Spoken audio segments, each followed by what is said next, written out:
बिस्मिल्लाहिर्रहमानिर्रहीम।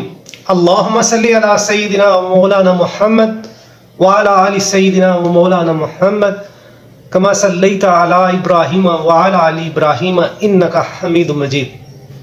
अल्लाहुम्मा बारिक अला सय्यिदिना व मौलाना मुहम्मद व अला आलि सय्यिदिना व मौलाना मुहम्मद कमा बारकता अला इब्राहीम व अला आलि इब्राहीम इन्नका हमीदुम मजीद।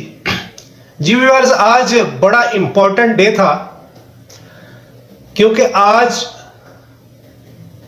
हफाजती ज़मानत के लिए चेयरमैन तहरीके इंसाफ जनाब इमरान खान साहब को लाहौर हाई कोर्ट में हाजिरी देनी थी।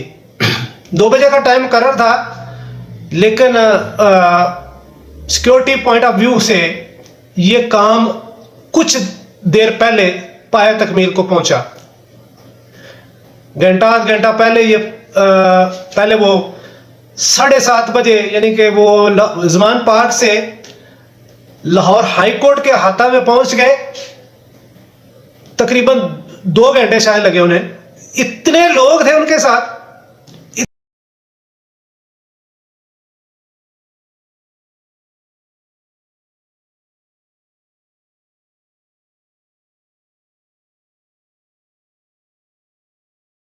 पब्लिक उनकी सिक्योरिटी, जो उनकी अपनी पर्सनल सिक्योरिटी है, वो फिर जो सिक्योरिटी गवर्नमेंट की तरफ से प्रोवाइड की गई आईजी की तरफ से, वो इस तरह एक जम्मे गफीर था जो अदालत में मौजूद था। फिर उनकी गाड़ी कमरा अदालत के बाहर खड़ी थी।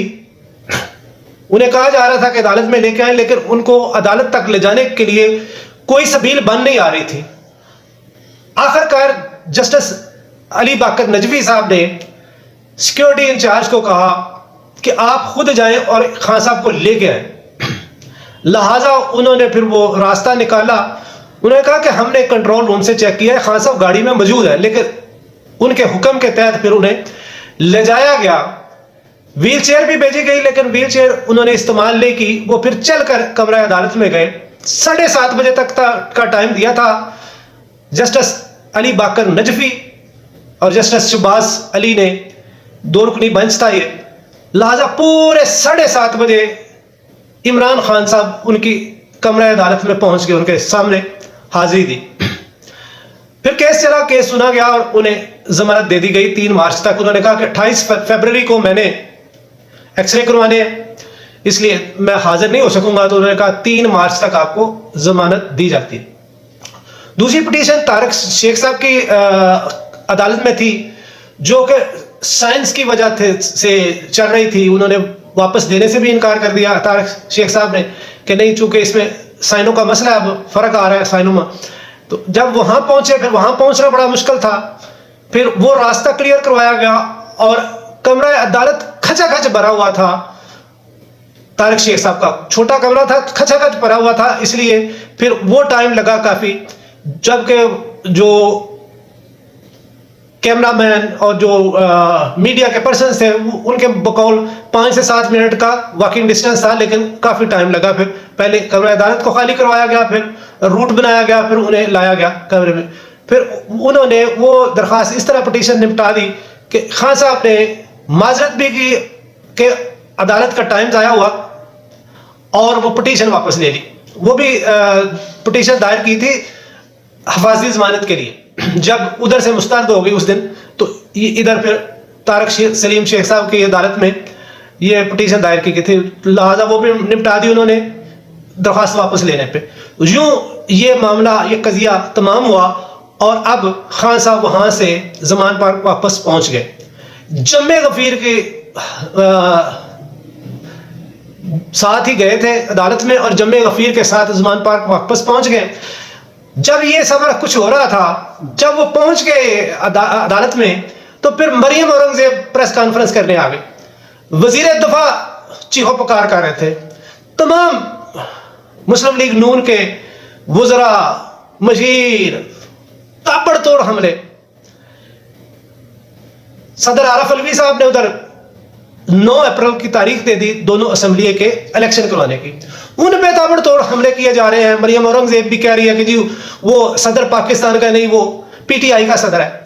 वजीर दफा भी कह रहा है कि उसने जी आइन को पामाल किया है। आइन शिकनी की है, उसके दायरे इख्तियार में ही ये नहीं आता। उन्होंने वो सारा रेफरेंस दे दिया है सदर साहब ने कि मैंने जो आइन मुझे कहता है मैंने उसकी रूह से तारीख दे दी है, 9 अप्रैल को दोनों सूबाई असम्बलियों के इलेक्शन करवाए जाए। अब इलेक्शन कमीशन क्या करता है ये तो अब कल से शुरू हो जाएगा। क्या वो इसको चैलेंज करता है? इसको नहीं मानता, क्योंकि आइन की रूह से 90 दिन में इलेक्शन हो रहा है और इस इलेक्शन से तमाम जमातें, पीडीएम और इनके सहूलतकार अंदरूनी बैरूनी सब इससे भाग रहे हैं, क्योंकि उनके जो सर्वेज हैं वो उन्हें बता रहे हैं 70 to 80% इमरान खान 70 to 80% इमरान खान। बाकी इनके पास क्या बचेगा? 14 जमातों के पास, 13 जमातों के पास। लिहाजा ये भाग रहे इलेक्शन से। अब ये तानाज़नी कर रहे हैं जी कि सदर आरिफ अलवी ने सदारती सदर ऑफिस को पीटीआई का ऑफिस बना लिया। इमरान खान ने उसको खुद खुरेजी पर मार दिया है। वजीर दफा तो कहते हैं कि उन्हें या खां बना दिया है सदर को। वो अल्लाह के बंदो, कभी सच भी बोल लिया करो। बलीगुर रहमान कहता है कि मैंने समरी पे साइन नहीं किए, लिहाजा असम्बली टूट गई, लिहाजा मैं इलेक्शन के तारीख देने का मजाज नहीं हूं, मेरे दायरे ख्याल में नहीं है। इलेक्शन कमीशन कहता है वो डेट देगा तो हम इलेक्शन करवाएंगे। वो इलेक्शन तो 90 दिन में होने कानून वाज़ेह है। अगर वो डेट नहीं देता, वो डेट खुद दे ले, वो भी नहीं दे रहा, वो भी नहीं, पिंग पांग हो रहा है मुसलसल। अच्छा, इसने तो साइन नहीं किए, बलीगुर रहमान ने तो उस पर साइन नहीं किए थे। गवर्नर गुलाम अली, वो जो अली है, गुलाम अली केपीके का गवर्नर, उसने तो साइन किए थे, तो वो क्यों नहीं तारीख दे रहा? वो तो जिम्मेदार है ना फिर आइन की रूह से। अगर तो ये जिम्मेदार नहीं है तो वो तो जिम्मेदार है, वो क्यों नहीं दे रहा? इसका मतलब ये पिंग पांग कर रहे हैं, ये तारीख नहीं दे रहे, ये इलेक्शन करवाना नहीं चाहते। और इसी को सामने रखते हुए सदर साहब ने चीफ इलेक्शन कमिश्नर को बुलाया था अपने दफ्तर में कि आओ मशावरत करते हैं और तारीख देते हैं। उसने जाने से इनकार कर दिया और खत का जवाब भी दे दिया, फिर दूसरा खत लिखा, दूसरे खत का भी जवाब दे दिया। अदालत भी उसे कह रही है, बारहा लाहौर हाई कोर्ट भी कह रही है, सुप्रीम कोर्ट से भी रिमार्क्स आ रहे हैं कि इलेक्शन तो 90 दिन में ही होंगे, इलेक्शन तो 90, लेकिन ये 90 दिन में इलेक्शन करवाने के लिए तैयार ही नहीं है। तो इस तरह आज दोनों तरफ से इनको हजीमत का सामना करना पड़ा। खान जो कि इंसाफ के लिए उठा हुआ है और उसकी पार्टी का नाम ही तहरीक इंसाफ है, उसने फिर साबित कर दिया कि वो अदलिया को मानता भी है, अदलिया की भी मानता है, अदलिया को भी मानता है और अदलिया की भी मानता है। उसने अगर इस्लामाबाद में लॉन्ग मार्च के दिन तकरीर की थी कि हम इस तरह कर देंगे और जज ज़ेबा चौधरी के बारे में उससे कुछ बातें निकली, तो उसके लिए वो माजरत करने उसकी अदालत में चला गया। जो कहा गया हाई कोर्ट की तरफ से उसने उसको फॉलो किया। हर अदालत में वो पेश हुआ, जब तक वो इंजर्ड नहीं हुआ वो हर अदालत में पेश होता रहा। अब ये बयानियां ये बना रहे हैं और अपने लोगों को गुमराह ये कर रहे हैं कि ये पेश ही नहीं होता और इसको लड़ना बनाया जा रहा है, इसको अदालतें जो है वो सपोर्ट कर रही हैं। पहले बाजवा ने सपोर्ट किया, तो अब वो बाजवा ने उसको सपोर्ट किया। अगर आप बार बार कहते हो सिलेक्टर था सिलेक्शन की, तो आपको कौन लाया? बाजवा लाया और आप उसके साथ मिलकर आ गए। उस वक्त आपको कोई याद नहीं था। मैं बारहा कह चुका हूं कि वो तो एक्स प्राइम मिनिस्टर था, उसकी सिक्योरिटी पे आपको बहुत एतराज है जी, उधर बहुत पैसे खर्च होते हैं उसकी सिक्योरिटी पे। तो मरियम नवाज तो किसी ओहदे पे नहीं है, सरकारी ओहदे पे, वो तो पार्टी चीफ ऑर्गेनाइजर है और वो भी पाकिस्तान मुस्लिम लीग नवाज की, पीडीएम की या सारी जमातों की नहीं, एक ही पार्टी का और पार्टी की, सरकारी ओहदा नहीं है। वो इतनी जाए क्यों कर रही है? इतना प्रोटोकॉल, इतने पुलिस के गार्ड्स हैं उसके पास, 500 के करीब एलीट फोर्स के हैं, इतने स्क्वाड हैं उसके साथ, 8 गाड़ियां या इससे। तो ये सारे एंजॉय कैसे कर रही है? और सारा यानी कि मीठा मीठा हप और कड़वा कड़वा थू है। सलीम साहब के प्रोग्राम में वो कहती है कि जी इसहाकडार लोगों को के लिए तकलीफें नहीं पैदा कर रहा, वो कीमतें नहीं बढ़ा रहा, तो आप उससे नाखुश हैं? कीमतें नहीं बढ़ा रहा। वो आपकी हुकूमत के आने से पहले पेट्रोल 150 रुपए, 149 रुपए कुछ पैसे पे था, आज 272 में 80 पैसे पे है। तो कीमतें अभी बढ़ाई नहीं, आपने बढ़ाई है, तो फिर क्या होगा? यानी झूठ की भी कोई आदत होती है। और लानत है ऐसे लोगों पर भी जो ऐसा झूठ सुन के और बड़ा फख्र महसूस करते हैं कि जी बहुत शुक्रिया आप मेरे प्रोग्राम में आई, आप मेरे प्रोग्राम में आई, बहुत शुक्रिया आपका। किस बात का शुक्रिया? लिहाजा ऐसे जो किरदार है वो भी बहुत ही तारीख में यानी गंदे अल्फाज में लिखे जाने वाले किरदार हैं जो ऐसे लोगों को भी खुशामद करते रहते हैं। लिहाजा आप ये देख ले कि दोनों तरफ से इलेक्शन की तारीख भी अनाउंस हो गई है और खान साहब को प्रोटेक्टिव बेल भी मिल गई है 3 मार्च तक।